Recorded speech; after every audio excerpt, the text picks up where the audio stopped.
Assalamualaikum warahmatullahi wabarakatuh. Kami dari kelompok 6 akan mempresentasikan hasil kerja tugas kami yang akan menjawab pertanyaan-pertanyaan dari soal dari mata kuliah Sistem Informasi Geografis.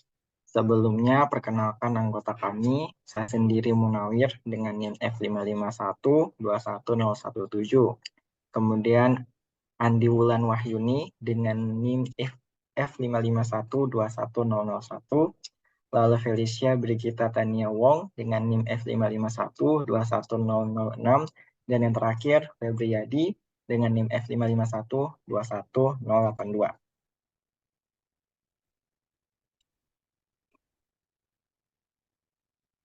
Pertanyaan yang pertama yaitu apa yang dimaksud dengan GIS?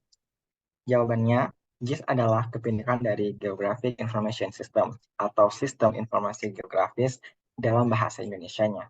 GIS adalah sistem komputer yang dirancang untuk mengumpulkan, mengelola, memproses, menganalisis, dan memvisualisasikan data geografis atau data yang berkaitan dengan lokasi. GIS mengintegrasikan perangkat lunak, perangkat keras, dan data geografis serta metode analisis untuk memungkinkan pengguna dalam menghasilkan informasi yang berhubungan dengan lokasi secara efisien dan efektif.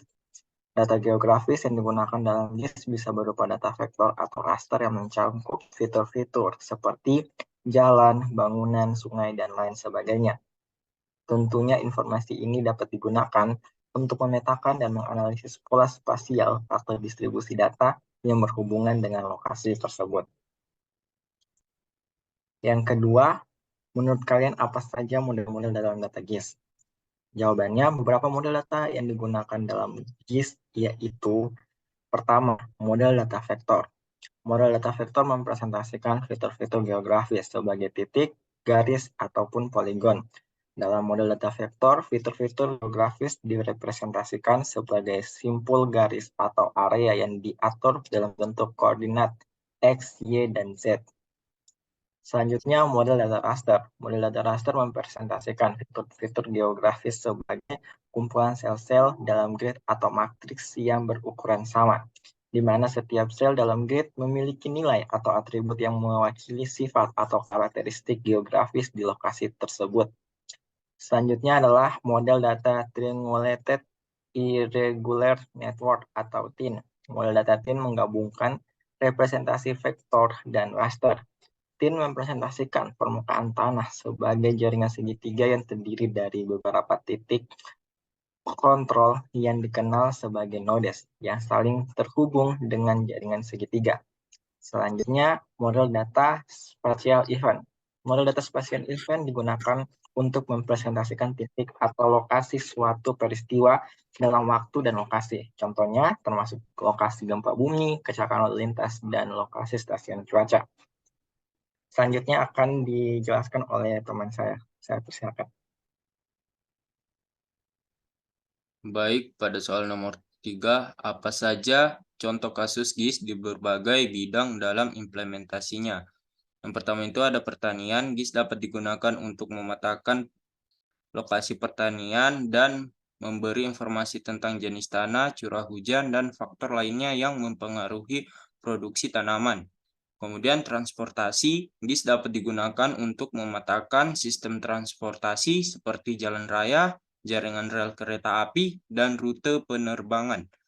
Kemudian pertahanan dan keamanan, GIS dapat digunakan untuk memantau dan analisis keamanan nasional, analisis risiko bencana, dan pemetaan sumber daya militer. Kemudian ada bisnis dan perdagangan, GIS dapat membantu dalam analisis lokasi bisnis, pemetaan basis pelanggan, pengelola rantai pasokan, dan pemantauan persediaan. Kemudian ada kesehatan, GIS dapat membantu dalam pemetaan dan pemantauan penyebaran penyakit, perencanaan layanan kesehatan, dan analisis lingkungan yang mempengaruhi kesehatan. Next. Selanjutnya, Jelaskan data raster dan vektor dengan beberapa model seperti polygon, shape, lines, spin, dan network spaghetti. Yang pertama pada data raster. Data raster adalah format data yang mewakili data spasial dengan menggunakan kisi-kisi pixel atau sel-sel kotak yang membentuk gambar. Model-model yang terkait dengan data raster meliputi grid. Model grid digunakan untuk merepresentasikan data raster dalam bentuk matriks sel. Tiap sel pada grid merepresentasikan nilai atau intensitas pada titik koordinat tertentu. Grid sering digunakan untuk merepresentasikan data seperti citra satelit, topografi, atau cuaca. Yang kedua ada thin atau triangulated regular network. Model thin digunakan untuk merepresentasikan permukaan bumi yang tidak beraturan. Thin adalah model data raster yang merepresentasikan bentuk topografi permukaan bumi. Model ini menggunakan segitiga yang dihubungkan satu sama lain untuk merepresentasikan permukaan bumi. Dan selanjutnya pada data vektor. Data vektor adalah format data yang mewakili data spasial dengan menggunakan titik, garis, dan poligon untuk menggambarkan objek di dunia nyata. Dan model yang terkait dengan data vektor terbagi atas 5. Yang pertama ada network spaghetti. Model ini digunakan untuk merepresentasikan jaringan transportasi seperti jalan raya, jalur kereta api, dan pipa gas. Model ini merepresentasikan jaringan dalam bentuk garis-garis yang saling berhubungan. Selanjutnya ada poligon. Model poligon digunakan untuk merepresentasikan fitur geografis yang memiliki luas atau area seperti bangunan, taman, atau batas wilayah. Model ini direpresentasikan dalam bentuk koordinat-koordinat yang menghubungkan titik yang membentuk area tertutup. Yang ketiga ada shape. Model shape digunakan untuk merepresentasikan fitur geografis yang memiliki bentuk yang tidak teratur seperti sungai atau jalan. Model ini juga direpresentasikan dalam bentuk koordinat-koordinat yang menghubungkan titik-titik. Yang keempat ada lines. The lines digunakan untuk merepresentasikan fitur geografis yang berupa jalan, sungai, atau jaringan pipa. Model ini direpresentasikan dalam bentuk koordinat-koordinat yang menghubungkan titik-titik yang membentuk garis. Dan yang terakhir ada thin. Model thin digunakan untuk merepresentasikan data geografis yang bersifat kontinu seperti elevasi tanah atau kedalaman laut. Model ini menggunakan segitiga yang dihubungkan satu sama lain untuk merepresentasikan data tersebut. Dan selanjutnya akan dilanjutkan oleh teman saya.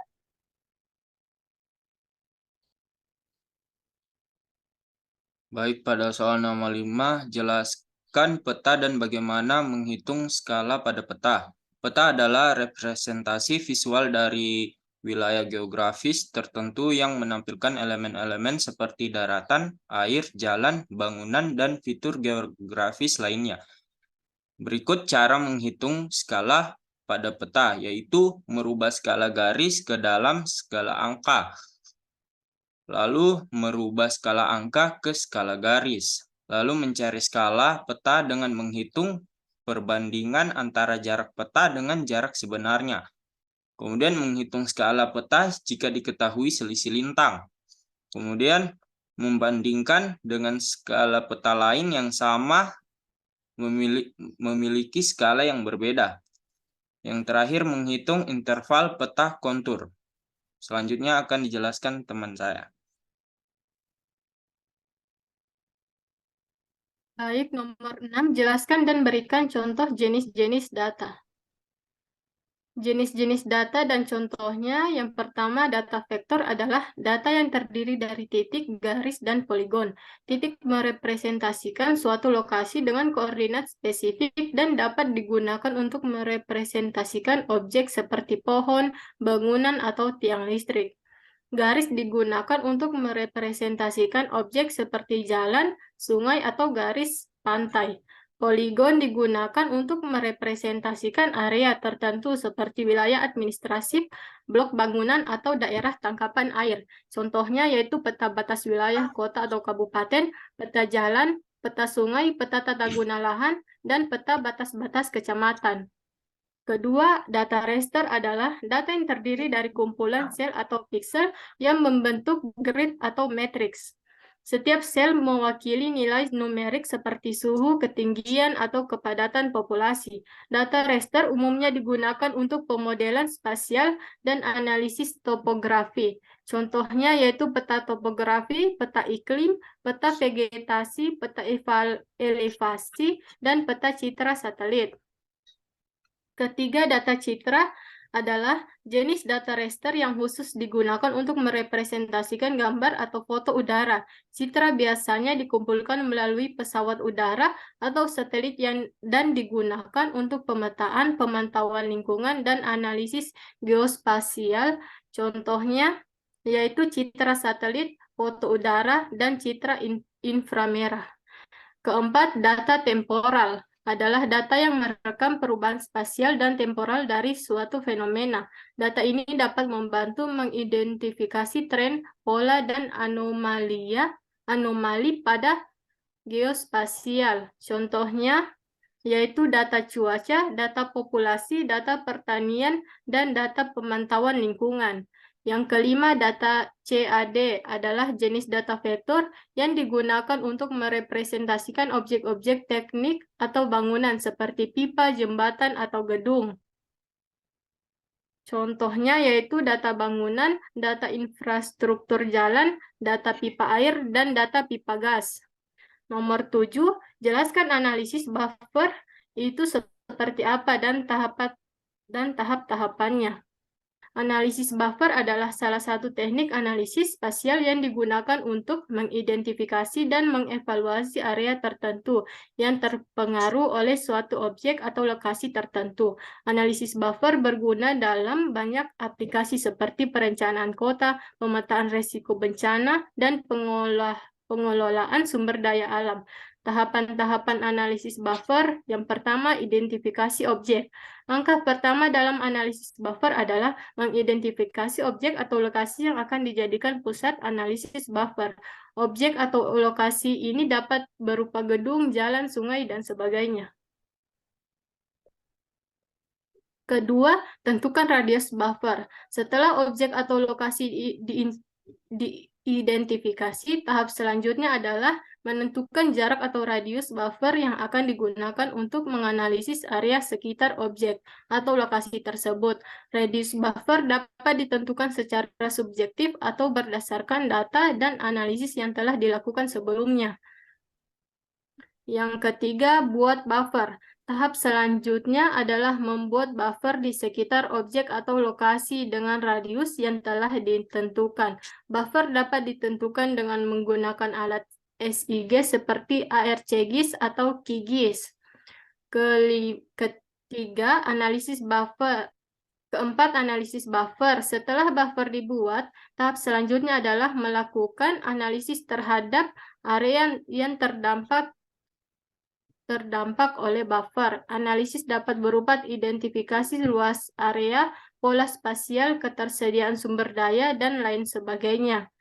Kelima, visualisasi hasil. Hasil analisis buffer dapat divisualisasikan dalam bentuk peta atau grafik untuk mempermudah pemahaman dan komunikasi dengan pihak terkait.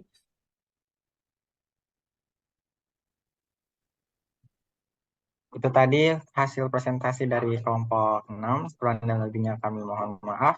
Wassalamualaikum warahmatullahi wabarakatuh.